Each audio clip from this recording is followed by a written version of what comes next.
You do have some believers in the globe citing certain lakes as having curved surfaces, and they can prove it and they show it. Well, maybe they're able to demonstrate it at certain times, but it's certainly not repeatable. And what they're seeing isn't necessarily curved. But you hear all these debates, and I keep hearing the word refraction, standard refraction, and it's like, you know what? Just because you figured out the Earth is stationary is flat doesn't mean that you're qualified to refute the establishment scientists. We're not all scientists here by training. And trying to fight them on their own ground isn't going to work, especially when you're dealing with scientists who have a mix of methodology and ideology. Most scientists are believers in global warming. And what they'll have you believe is that, like Neil deGrasse Tyson will say, 97% of scientists believe in global warming, therefore it's true.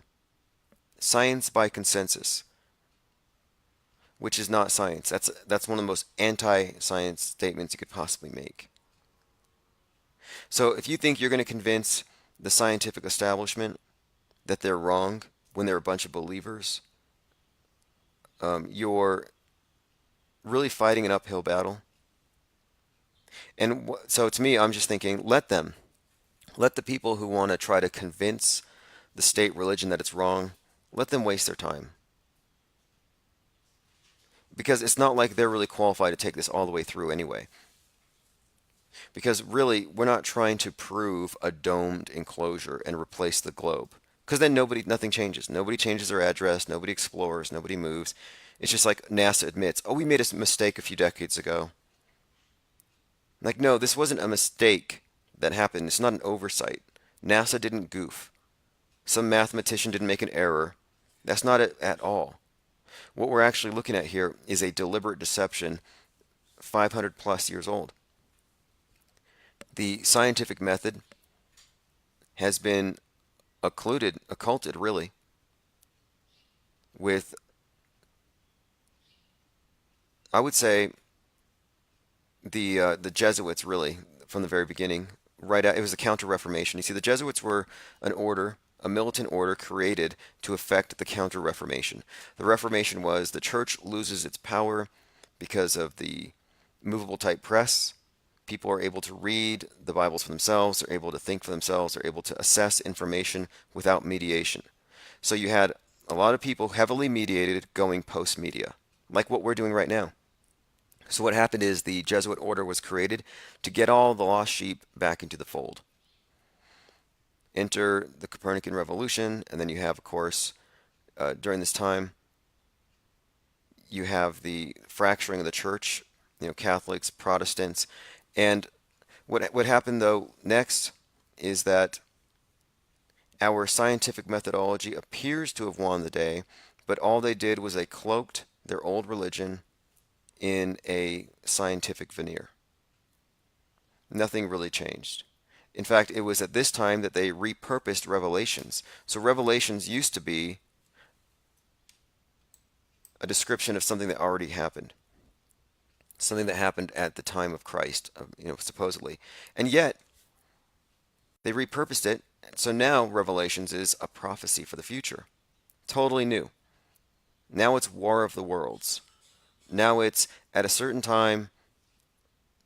And okay, now this is the thing too. It's called Jesuit Futurism. And we actually have the name of the guy. His name is Ribera, Ribera. Look him up. He was the guy who wrote this up. He basically, the idea was this. We have all these lost sheep. We want to get them back into the fold of Mother Church. So we're going to tell them the story. The story goes, if we don't all become believers, God's going to punish us. So now it became a matter of life or death. If we don't all believe in the church, if we don't all get back underneath it, the sky's going to fall. God's going to punish us. And this is no different than global warming, because you see, the same ones, the same Jesuits who brought you the apocalyptic doomsday of the second coming, brought you global warming. They brought you climate change. If we don't all believe in climate change, because it's the climate deniers that are causing the weather to get worse. If we don't all get on the same sheet and believe in it, the world's going to end. Same story, different nomenclature. And we've talked about this at length. They've replaced the ever watchful angels that you can't see, but they can see you and they report to God, so you might as well confess everything. With satellites that you can't see, but they can see you, and they track your every move and report you to government. They replace the original sin with your carbon footprint. Eschatology for eschatology, creation myth for creation myth. It's a template. It's a template of control. That's why I'm also saying here the religions of the world are all government approved, and that should tell you all you need to know. Okay, let's move on. The Universal Zetetic Society continued on where Robotham left off.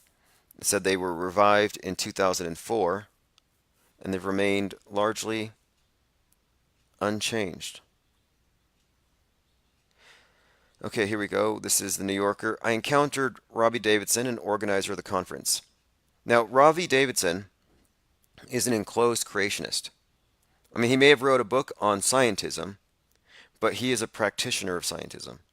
He may use the scientific methodology and experiments to debunk the globe, but then he fills in what he debunks with his own explanations that come from a very selective interpretation of the Bible. It says Davidson is the director and sole employee of Kryptos Media, based in Canada. It says when he speaks, his sentences spill into one another. He told me that he was turned on to the flat earth scene in 2015, and before that he was marketing cryptocurrencies. He described the flat earth community as a confluence of three strains of thought. There's the conspiratorial, there's the scientific minded, and then there's the spiritual. The people that want to say, wait a minute, what if I took the Bible literally? In style and substance, the flat earth movement is a close cousin of creationism. There you go. There's your religious agenda. Now, to me, there is no difference. Well, it's not just to me. There is no difference between biblical creationism and the creationism handed to you by your scientific establishment involving dinosaurs and evolution and all that. They're just two stories told to you by the elite to give you a context in which they place your fake histories, your life, your purpose. He said, at the end of the conference, Davidson would be screening his new documentary, Scientism Exposed, which dismisses dinosaurs, evolution, gravitational waves, and a spherical Earth, as part of a broad agenda to hide the true creator. That's their story. Davidson was pleased with the turnout and is already planning for the 2018 conference in Denver in Canada. He says more people are waking up. And he was careful to note that the conferences are unaffiliated with the Flat Earth Society, which promotes a model in which the Earth is not a stationary plane with the sun, moon, and stars inside a dome, but a disk flying through space. He says they make it look incredibly ridiculous. A flying pancake in space is preposterous. Well, I'm looking at this now as, how is that any different than enclosed creationism? How is enclosed creationism any different than what the Flat Earth Society promotes?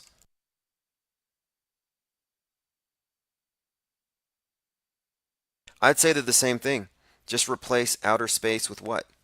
The difference is the enclosed creationists don't give you an explanation. They don't tell you what's outside the dome. They don't even address it. They don't even address it. They just don't offer explanations. So the FES, the Flat Earth Society, has a bad explanation for why things fall. Their explanation for gravity is that the Earth plane is rising. But what do you have with the enclosed creationists? Magic? It's the same nonsense. Now here, of course, the New Yorker goes into reasons why we might think it's a sphere, citing ancient Greeks, which is a bad argument. Oh, all the ancient Greeks knew. Is that so? How do they know? Boats go over the horizon? Because they don't. Look at this here. This is funny too. They've totally picked up our lexicon. Flat earthers have a list of reasons why round earthers, globers, and globetards are wrong. Who started globetards? Perhaps the most comprehensive is 200 Proofs Earth is Not a Spinning Ball, posted by Eric Dubay, a yoga instructor who regards himself as the modern reviver of the flat earth philosophy, and he gained attention for his Holocaust denialism. See, how nice is that? I'm the reviver and I hate Jews. You see what they've done here? Many of the proofs fall into the you can't definitively prove I'm wrong category. Yeah, I don't really care for arguments from incredulity, like this one. If the Earth is spinning on its axis at 1,000 miles per hour, why isn't there a powerful wind blowing from exclusively one direction? Okay, the issue with that is if you're questioning their model from within it for internal inconsistencies, you won't find it because their models are internally consistent.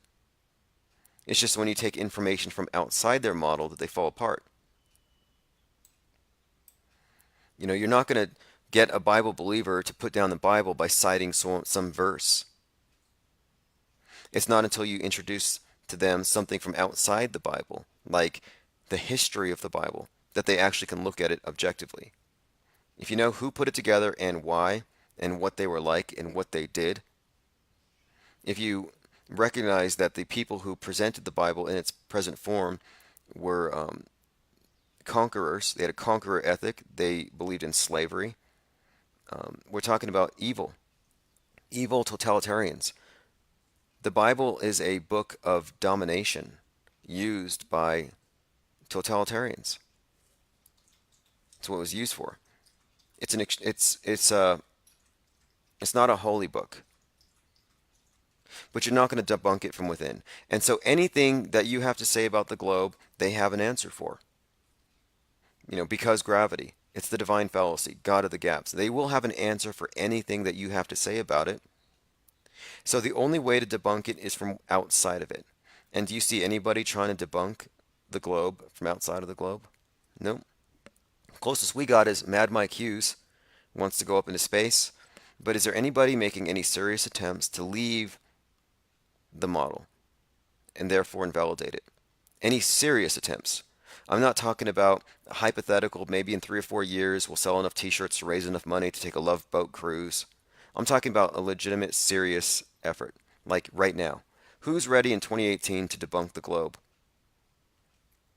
Because I just see a lot of sheeple gathering around government-approved idols.